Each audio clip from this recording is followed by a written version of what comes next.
வணக்கம். அதிரடியின் இன்றைய பிரதான செய்திகள். முதலில் தலைப்புச் செய்திகள்.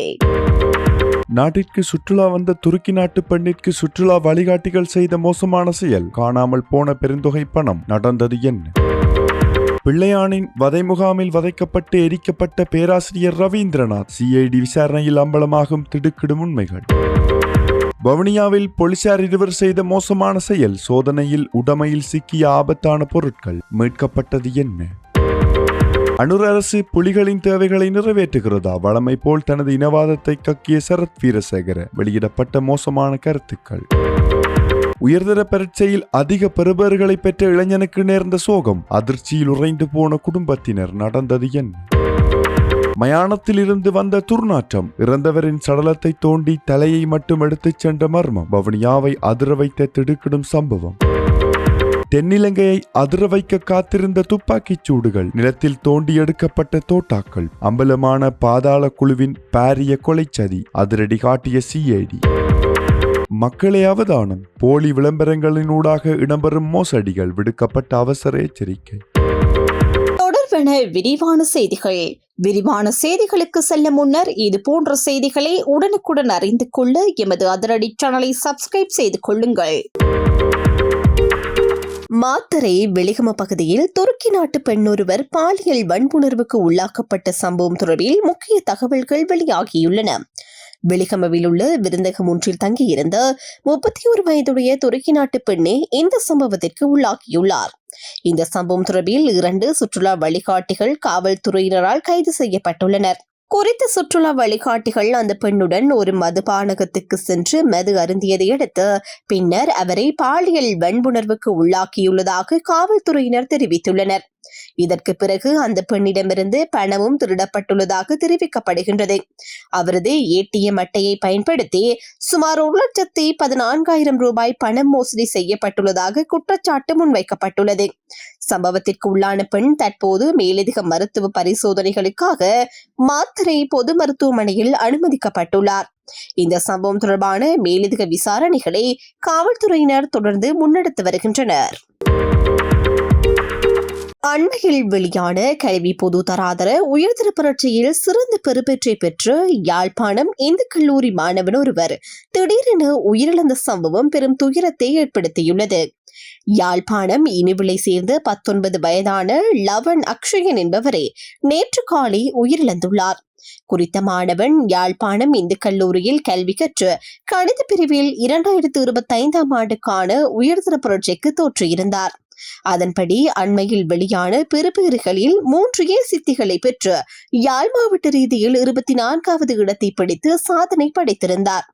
இந்நிலையில் திடீர் உடல்நலக்குறைவு காரணமாக யாழ்ப்பாணம் போதனா வைத்தியசாலையில் அனுமதிக்கப்பட்ட அவர் சிகிச்சை பலனின்றி உயிரிழந்ததாக தெரிவிக்கப்படுகின்றது. சிறந்த கல்வி சாதனையை எட்டியிருந்த இளம் மாணவனின் இந்த திடீர் மரணம் குடும்பத்தினரையும் நண்பர்களையும் ஆசிரியர்களையும் உட்பட பலரையும் ஆழ்ந்த துயரத்தில் ஆழ்த்தியுள்ளது.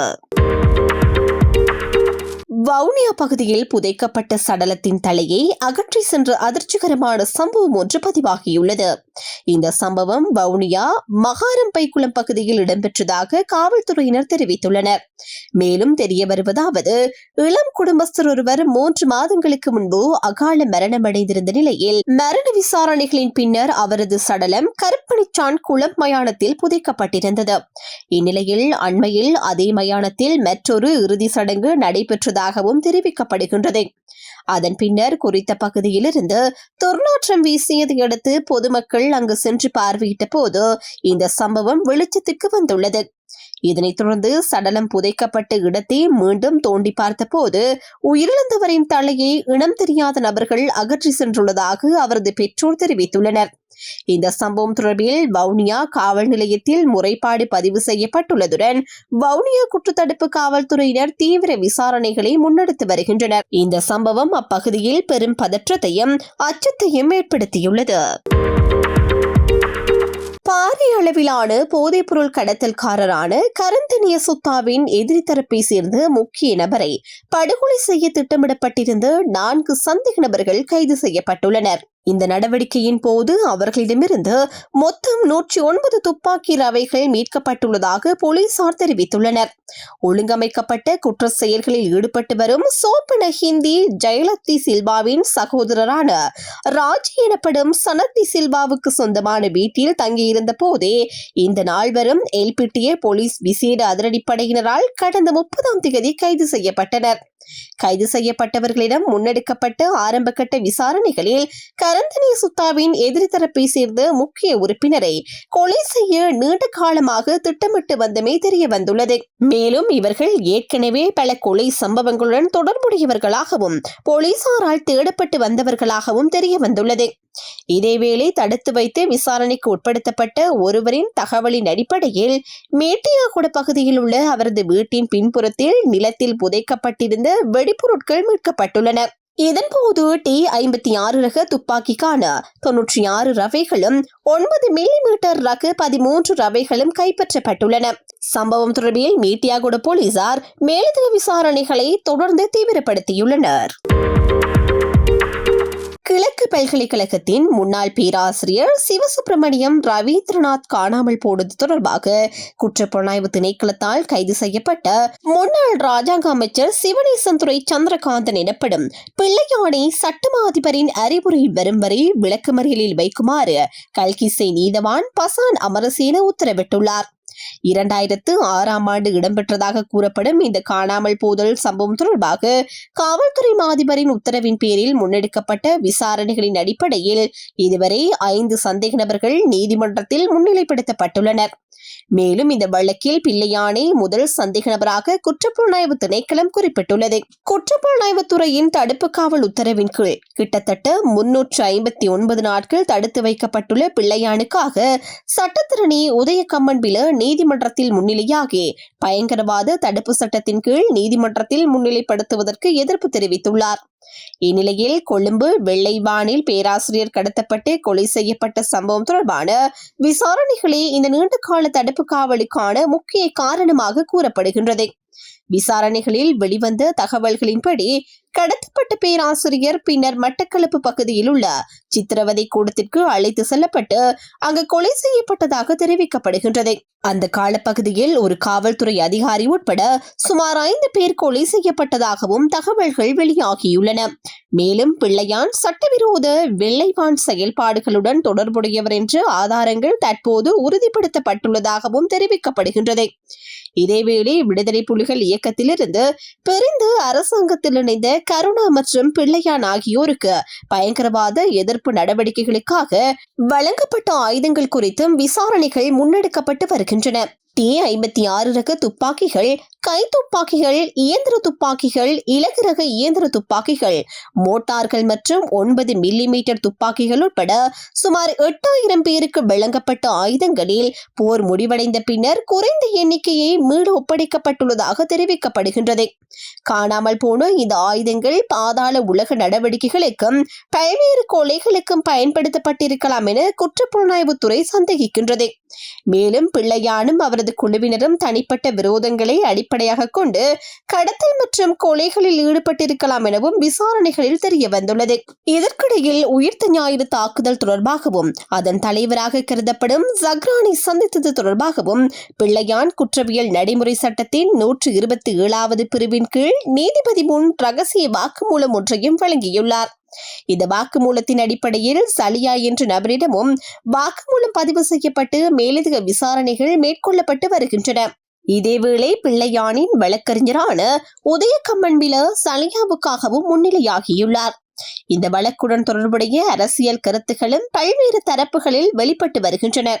இந்நிலையில் பிள்ளையானின் தற்போதைய தடுப்பு காவல் காலம் ஏப்ரல் மாதம் 4ஆம் தேதி முடிவடைய உள்ள நிலையில் சட்டமாதிபரின் மேலதிக அறிவுறுத்தல்கள் வரும் வரை அவரை விளக்கமறியலில் வைக்குமாறு நீதிமன்றம் உத்தரவிட்டுள்ளது. மேலும் காணாமல் போன ஆயுதங்கள் தொடர்பான முழுமையான அறிக்கை விரைவில் நீதிமன்றத்தில் சமர்ப்பிக்கப்படும் என்றும் தெரிவிக்கப்பட்டுள்ளது. நீதிமன்றத்தில் முன்வைக்கப்பட்ட தகவல்களின்படி செவனப்பட்டிய பகுதியில் உள்ள சித்திரவதை முகாம் இயங்கியதாகவும் பொதுமக்கள், தொழிலதிபர்கள், அரசாங்க ஊழியர்கள் மற்றும் காவல்துறை அதிகாரிகள் உள்ளிட்ட பலர் அங்கு கொண்டு செல்லப்பட்டு சித்திரவதை, மிரட்டல் மற்றும் கொலைகளுக்கு உள்ளாக்கப்பட்டதாகவும் கூறப்படுகின்றது. இந்த முகாமில் பேராசிரியர் ரவீந்திரநாத் தடுத்து வைக்கப்பட்டு பின்னர் கொலை செய்யப்பட்டதாக 2 சாட்சிகள் வாக்குமூலம் அளித்துள்ளனர். சில கொலைகளுக்கு பிறகு உடல்கள் அங்கு புதைக்கப்பட்டதாகவும் ஆதாரங்கள் வெளியாகியுள்ளதாக தெரிவிக்கப்படுகின்றது. மேலும் பாதுகாப்பு அமைச்சகம் வழங்கிய அறிக்கையின்படி இத்தகைய முகாமை நடத்துவதற்கு குறித்த சந்தேக நபருக்கு எந்த சட்டப்பூர்வ அனுமதியும் வழங்கப்படவில்லை என குறிப்பிடப்பட்டுள்ளது. அதே நேரம் அந்த காலகட்டத்தில் பாதுகாப்பு அமைச்சகம் 352 T56 ரக துப்பாக்கிகளையும் 9 மில்லிமீட்டர் துப்பாக்கிகளையும் வழங்கியுள்ளதாகவும் அதில் சில ஆயுதங்கள் மீள ஒப்படைக்கப்படவில்லை என்றும் தெரிவிக்கப்பட்டுள்ளது. இதன்படி குறித்த சந்தேக நபருக்கு எதிராக பயங்கரவாத தடுப்பு சட்டம் மற்றும் கொலைக்கான தண்டனை சட்டத்தின் 296வது பிரிவின் கீழ் வழக்கு தாக்கல் செய்யப்பட உள்ளதாகவும் நீதிமன்றத்தில் தெரிவிக்கப்பட்டுள்ளது. தேசிய மக்கள் சக்தி அரசாங்கத்தின் செயல்பாடுகள் குறித்து முன்னாள் அமைச்சர் சரத் வீரசேகர கடும் கேள்விகளை எழுப்பியுள்ளார். தேசிய புலனாய்வு பிரிவின் முன்னாள் பணிப்பாளர் மேஜர் ஜெனரல் சுரேஷ் சாலே கைது செய்யப்பட்ட விவகாரம் தொடர்பிலேயே அவர் இந்த கருத்துக்களை வெளியிட்டுள்ளார். தமிழீழ விடுதலை புலிகளை தோற்கடிப்பதில் முக்கிய பங்கு வகித்து சுரேஷ் சாலேவே கைது செய்தது யாரின் தேவைக்காக என்ற கேள்வியையும் அவர் முன்வைத்தார். மேலும் ஈஸ்டர் தாக்குதல் தொடர்பில் அமைக்கப்பட்ட ஜனாதிபதி ஆணைக்குழு உள்ளிட்ட பல விசாரணைகளிலும் சுரேஷ் சாலேவின் பெயர் எங்கும் குறிப்பிடப்படவில்லை எனவும் அவர் சுட்டிக்காட்டினார். ஜக்ரான் தொடர்பான தகவல்களை முன்கூட்டியே வழங்கியவராக இருந்த சாலே தற்போது கைது செய்யப்பட்டு துன்புறுத்தப்படுகின்றார் என்றும் அதேவேளை ஜக்ரானை உரிய நேரத்தில் கைது செய்ய தவறியதாகவும் அவர் குற்றம் சாட்டினார்.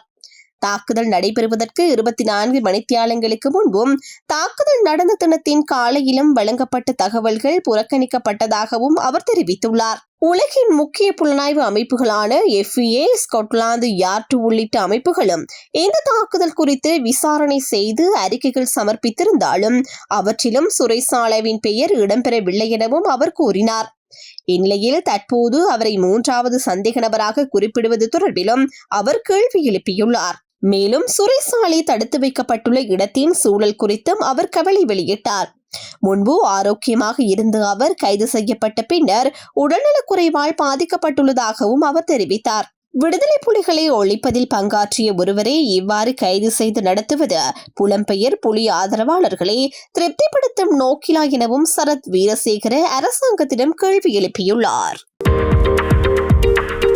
மத்திய கிழக்கில் நிலவும் போர் சூழ்நிலை காரணமாக இலங்கையில் உணவு நெருக்கடி ஏற்படும் அபாயம் உள்ளதாக பொருளாதார ஆய்வாளர்கள் எச்சரிக்கை விடுத்துள்ளனர்.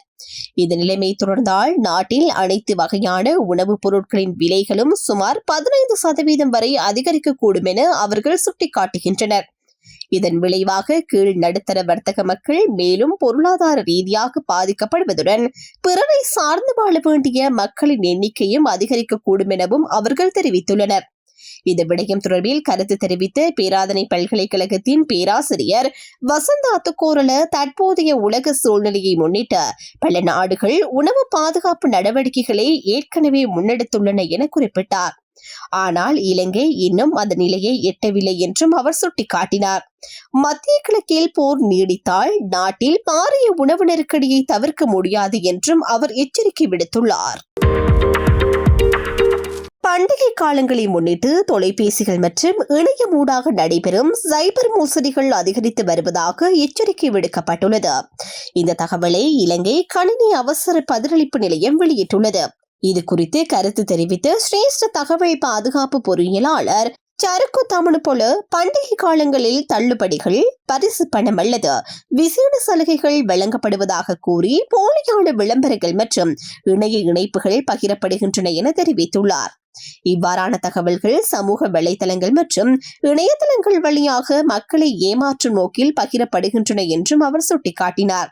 எனவே பொதுமக்கள் சந்தேகத்திற்கிடமான இணைப்புகளை அழுத்துவதை தவிர்க்க வேண்டும் என்றும் தனிப்பட்ட தகவல்கள், கடவுச்சொற்கள் போன்றவற்றை எந்த நிலையிலும் பகிர வேண்டாம் என்றும் வலியுறுத்தப்பட்டுள்ளது. இத்தகைய மோசடிகளில் சிக்காமல் இருக்க அதிக கவனத்துடன் செயற்படுமாறு பொதுமக்களிடம் கேட்டுக் கொள்ளப்பட்டுள்ளது.